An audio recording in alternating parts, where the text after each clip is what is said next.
ಆತ್ಮೀಯ H16 ನ್ಯೂಸ್ಗೆ ಸ್ವಾಗತ. ನಾನು ನಿಮ್ಮವ MI ಅದು ಮಲ್ಲಪ್ಪ ಜೊತೆವರ. ಆತ್ಮೀಯರೇ, ಈಗಾಗಲೇ ವಿಮಾನ ದುರಂತವನ್ನು 787 ಬೋಯಿಂಗ್ ಡ್ರೀಮ್ ಲೈನರ್ ವಿಮಾನ ಪ್ರಥಮ ಬಾರಿಗೆ ಆಕ್ಸಿಡೆಂಟ್ ಆಗಿ ಎಷ್ಟನ್ನು ಹಾನಿ ಮಾಡಿದಪ್ಪ ಅಂದ್ರೆ ಅದು ಭೀಕರ. ಇತ್ತೀಚಿನ ದಿನಗಳಲ್ಲಿ ಇತ್ತೀಚಿನ ವರ್ಷಗಳಲ್ಲಿ ಆದಂಥ ಅತ್ಯಂತ ಭೀಕರವಾದಂಥ ವಿಮಾನ ದುರಂತ. ಯಾಕಾಯಿತು, ಏನಾಯಿತು ಅನ್ನುವಂಥದ್ದು ಈಗಾಗಲೇ ಆ ತನಿಖೆಗಳು ಮುಂದುವರೆದಿದ್ದಾವೆ. ಜೊತೆಗೆ ಇದರಿಂದ ಹೆಚ್ಚು ಕಡಿಮೆ 265 ಜನ ತಮ್ಮ ಜೀವನ ಕಳ್ಕೊಂಡಿದ್ದಾರೆ. ಒಬ್ಬ ವ್ಯಕ್ತಿ ವಿಶ್ವಾಸನ್ನವರು ಹೇಗೂ ಉಳಿದಿದ್ದಾರೆ. ಆ ಉಳಿದಂಥ ವ್ಯಕ್ತಿ, ಜೀವನ ಉಳಿಸಿಕೊಂಡಂಥ ವ್ಯಕ್ತಿ ಸ್ವತಃ ಹೇಳ್ತಾರೆ, ಸತ್ತೇ ಅನಿಸಿತ್ತು, ನಾ ಸತ್ತು ಹೋಗಿಬಿಟ್ಟೆಪ್ಪ ಅನಿಸಿತ್ತು, ಹೇಗೋ ಏನೋ ಬದುಕಿ ಬಂದೆ ಅನ್ನುವಂಥ ವಿಶ್ವಾಸದ ಒಂದು ಹೇಳಿಕೆ ಸಹಜವಾಗಿ ಆಘಾತ ಮಾಡುವಂಥದ್ದು ಯಾರಿಗಾದರೂ. ಈಗ 265 ಜನರ ಕುಟುಂಬಗಳು ಏನಾಗಿರ್ಬೋದು ಇವತ್ತು, ಅದು ನೆನೆಸ್ಕೊಂಡ್ರೂ ಸಾಕು ಭಯ ಅನ್ನಿಸ್ತದ.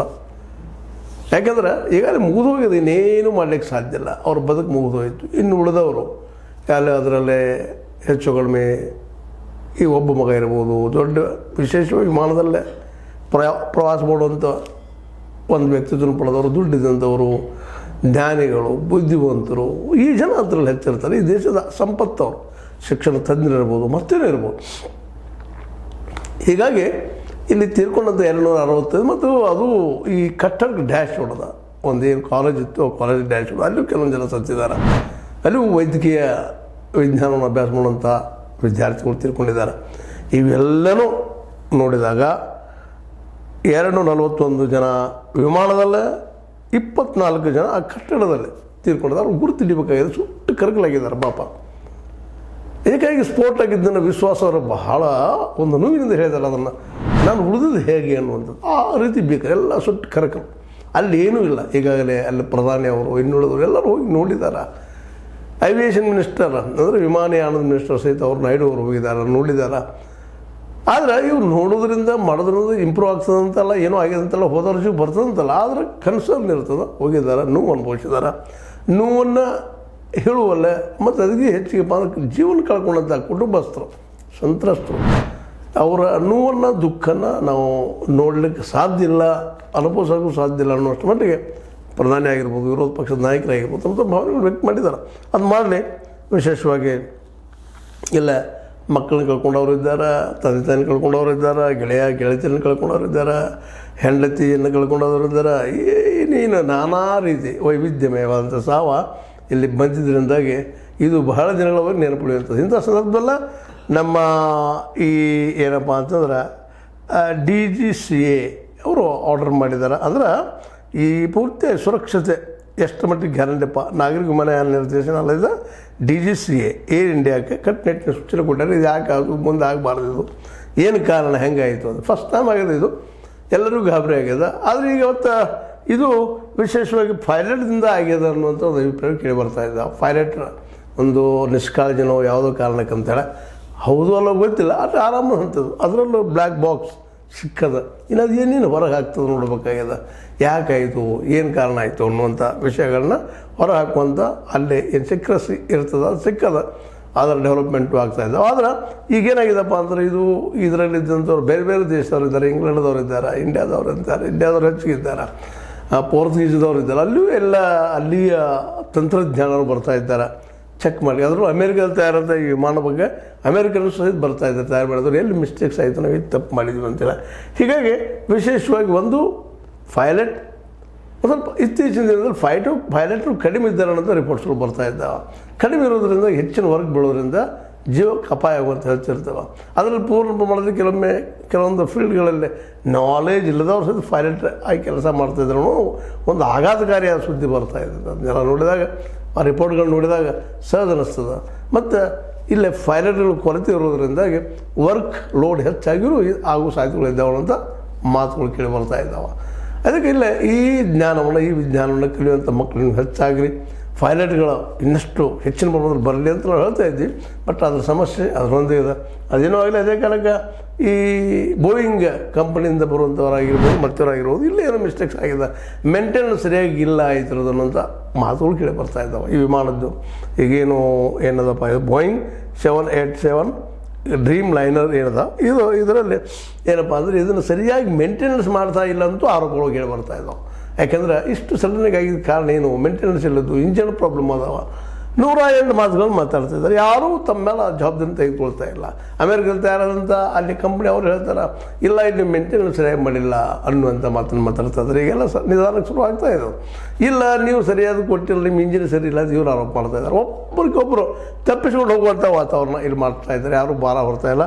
ಬಟ್ ಈ ದುರಂತ ಆದಂಥ ಸಂದರ್ಭದಲ್ಲಿ ಈ ಬ್ಲ್ಯಾಕ್ ಬಾಕ್ಸ್ ಸಿಕ್ಕಿದ್ರಿಂದಾಗಿ ಇನ್ನೂ ಈ ವಿಷಯದಲ್ಲಿ ಹೊರಬರ್ತದೆ ಏನದಪ್ಪ ಸತ್ಯ ಅಂತೇಳಿ. ಜೊತೆಗೆ ಏರ್ ಇಂಡಿಯಾ ಮಾಲೀಕತ್ವವನ್ನು ಟಾಟಾ ಸಮೂಹ ಹೊಂದಿದೆ. ಪ್ರಸ್ತುತ ಏರ್ ಇಂಡಿಯಾದಲ್ಲಿ 26 ಬೋಯಿಂಗ್ 787-A2S, 7 ಬೋಯಿಂಗ್ 787-9S ವಿಮಾನಗಳಿವೆ.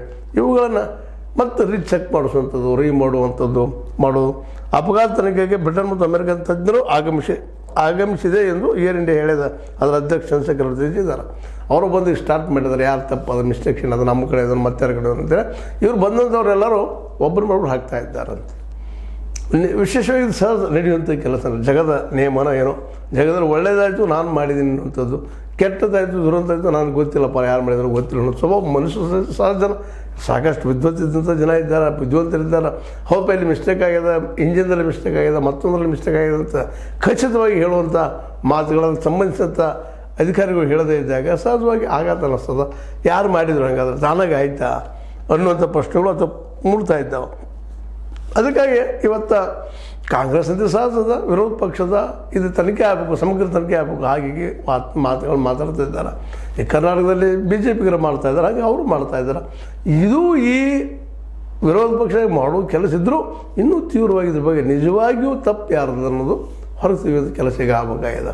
ತಪ್ಪು ಗೊತ್ತಾಯ್ತಪ್ಪ ಅಂದ್ರೆ ಆ ದಿಶೆಯಲ್ಲಿ ಇನ್ನಷ್ಟು ರೆಕ್ಟಿಫೈ ಮಾಡಿಕೊಂಡ್ರೆ ಮುಂದಿನ ಸಲ ಮತ್ತು ಇವತ್ತು ವಿಮಾನದಲ್ಲಿ ತಿರುಗುವುದಂತೆ ಹೋಗುವುದು ಬರೋದು, ವಿದೇಶಗಳು ಹೋಗುವುದು ಇವತ್ತಂತೆ ಅನಿವಾರ್ಯ ಆಗಿದೆ.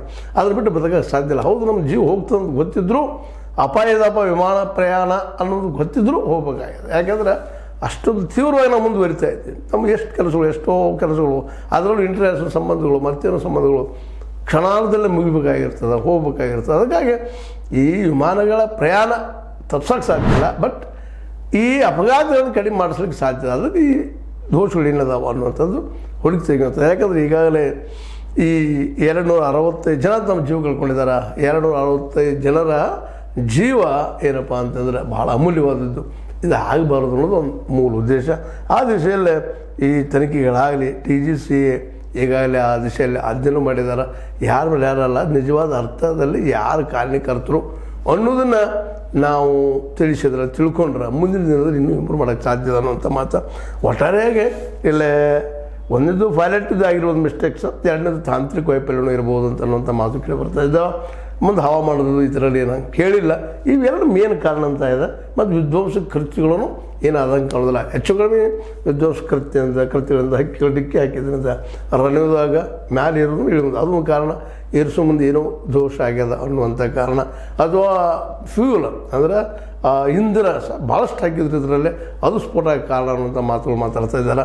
ಒಟ್ಟಾರೆಯಾಗಿ ಈ ದುರಂತ ಭಾಳಷ್ಟು ನೋವುಗಳನ್ನು ಕೊಡೋ ಜೊತೆಗೆ ಬಹಳ ದಿನಗಳವರೆಗೆ ಇಂಟರ್ನ್ಯಾಷನಲ್ ಅಂತಾರಾಷ್ಟ್ರೀಯ ಮಟ್ಟದಲ್ಲಿ ಸಹಿತ ಇದೊಂದು ಆವಾಜ್ ಆಗ್ತಾಯಿದೆ, ಇದು ಆಗಬಾರ್ದಾಗಿತ್ತು ಅಂತೇಳಿ. ಯಾಕಂದ್ರೆ ಸಣ್ಣ ಪ್ರಮಾಣ ಅಲ್ಲ, 265 ಜನ, ಅದರಲ್ಲೂ ಇವರೆಲ್ಲ ವ್ಯಾಪಾರಿ ವರ್ಗದವರು, ಬುದ್ಧಿವಂತರು, ಜೊತೆಗೆ ಅನೇಕ ಅದರಲ್ಲಿ ಎಜುಕೇಷನ್ ಮಾಡ್ಕೊಳ್ಳಿಕ್ಕೆ ಹೊಂಟಂಥವರು, ಅಥವಾ ತಾವು ಬದುಕನ್ನು ಇನ್ನಷ್ಟು ಎತ್ತರಕ್ಕೆ ಹೋಗ್ಕೋಬೇಕು ಅನ್ನೋಂಥ ಜನ, ಇವರೆಲ್ಲ ಅದರಲ್ಲಿರೋದ್ರಿಂದಾಗಿ ಇದು ದೇಶದ ಒಂದು ದೊಡ್ಡ ಸಂಪತ್ತು. ಆ ಸಂಪತ್ತಿಗೆ ಹೊಡೆದು ಬಿದ್ದಿದೆ. ಜೊತೆಗೆ ವಿಮಾನ ಬಿದ್ದಿದ್ದರಿಂದಾಗಿ ಸಾಕಷ್ಟು ಜೀವ ಹೋಗುವ ಜೊತೆಗೆ ಈ ಒಂದು ವಿಮಾನಯಾನವನ್ನು ಇನ್ನಷ್ಟು ಸುರಕ್ಷಿತವಾಗಿ ಮಾಡೋ ದಿಸಲ್ಲಿ ಏನೇನು ಮಾಡಬೇಕು ಅನ್ನೋದು ಚರ್ಚೆಗಳು ನಡೀತಾ ಇದ್ದಾವೆ. ಅದೇನೋ ಆಗಲಿ, ಆದರೆ ಈಗಾಗಲೇ ಈ ಜನರನ್ನು ಕಳೆದುಕೊಂಡಂಥ ಒಂದು ಏನು ಜನ ಇದ್ದಾರೆ, ಸಂತ್ರಸ್ತಿದ್ದಾರೆ, ಅವ್ರಿಗೆ ತಮ್ಮ ಸಂಬಂಧಿಕರ ಶರೀರಗಳು ಯಾವುವು ಅನ್ನೋ ಸಹಿತ ಗುರುತಾಡಿಸೋದು ಭಾಳ ಕಷ್ಟ ಆಗಲಿಕತ್ತದ ಅಂತ ಈಗಾಗಲೇ ಹೇಳಿದಂಗೆ ಕರಕಲಾಗಿದೆ ಸುಟ್ಟ ಶರೀರಗಳು ಅನ್ನೋ ಮಾತನ್ನು ಹೇಳ್ತಾ, ಏನಾಗಲಿ ಈ ದುರಂತ ಆಗಬಾರ್ದಾಗಿತ್ತು, ಇನ್ನು ಮುಂದೆ ಆಗಬಾರ್ದು ಅಂದ್ರೆ ಈ ಚರ್ಚೆ ಮಾಡ್ತಾಯಿದ್ದಲ್ಲ ಇದು ಭಾಳ ಅವಶ್ಯದ, ಜೊತೆಗೆ ಅದನ್ನು ಪಾಲಿಸೋದು ಅಷ್ಟು ಅವಶ್ಯದ ಅಂತ ಹೇಳ್ತಾ, ಎಷ್ಟೇ ನಾವು ಮುಂದುವರೆದ್ರು ವೈಜ್ಞಾನಿಕವಾಗಿ ಏನೋ ಮಾಡಿದ್ರು ಒಂದಿಷ್ಟು ಎಲ್ಲೋ ದೋಷಗಳು ಆಗೇ ಆಗ್ತಿರ್ತಾವೆ. ಆ ದೋಷಗಳನ್ನು ತಡೆಸಲುವಾಗಿ ಇದೆಲ್ಲ ಎನ್ಕ್ವೈರಿ ಅನ್ನುವಂಥದ್ದು ರಿಪೀಟ್ ಆಗಬಾರ್ದು ಅಂತ ಹೇಳ್ತಾ, ಏನಾಗ್ತದೆ ನೋಡೋಣ ಮುಂದಿನ ದಿನದಲ್ಲೇ. ಈಗ ತಪಾಸಣೆ ನಡೆದ, ಎಲ್ಲರೂ ಹೋಗಿ ಭೇಟಿ ಆಗ್ತಾಯಿದ್ದಾರೆ, ವಿಷಾದ ವ್ಯಕ್ತಪಡಿಸ್ತಾ ಇದ್ದಾರೆ, ಆಗಬಾರ್ದಾಗಿತ್ತು ಅಂತೇಳಿ. ಹೌದು, ಆಗಬಾರ್ದಾಗಿತ್ತು, ಆಗ್ಯದ. ಇದಕ್ಕೆ ಮುಂದೆ ಒಂದೇ ಏನಪ್ಪ, ಇದು ಆಗದಂಗೆ ನಮ್ಮನ್ನು ನಾವು ರಕ್ಷಣೆ ಮಾಡ್ಕೊಳ್ಳೋಂಥ ವೈಜ್ಞಾನಿಕತೆ ಇನ್ನೂ ಇಂಪ್ರೂವ್ ಮಾಡ್ಕೋಬೇಕು, ತಾಂತ್ರಿಕತೆ ಇನ್ನೂ ಇಂಪ್ರೂವ್ ಮಾಡ್ಕೋಬೇಕು ಅಂತ ಹೇಳ್ತಾ, ಇದು ನಿಮಗೆ ಲೈಕ್ ಆಗಿರ್ಬೋದು. ಲೈಕ್ ಮಾಡಿ, ಶೇರ್ ಮಾಡಿ, ಕಮೆಂಟ್ ಮಾಡಿ, ಜೊತೆಗೆ ಸಬ್ಸ್ಕ್ರೈಬ್ ಆಗೋದು ನಿಲ್ಲಿಸ್ಲಿಕ್ಕೆ ಹೋಗ್ಬೇಡ್ರಿ. S16 ನ್ಯೂಸ್ ಅರ್ಥಾತ್ ಸೀತಾರಾಮ್ ಇದು ಸತ್ಯದ ಕೈಗಂಡ್ರೆ ವಂದನೆಗಳು.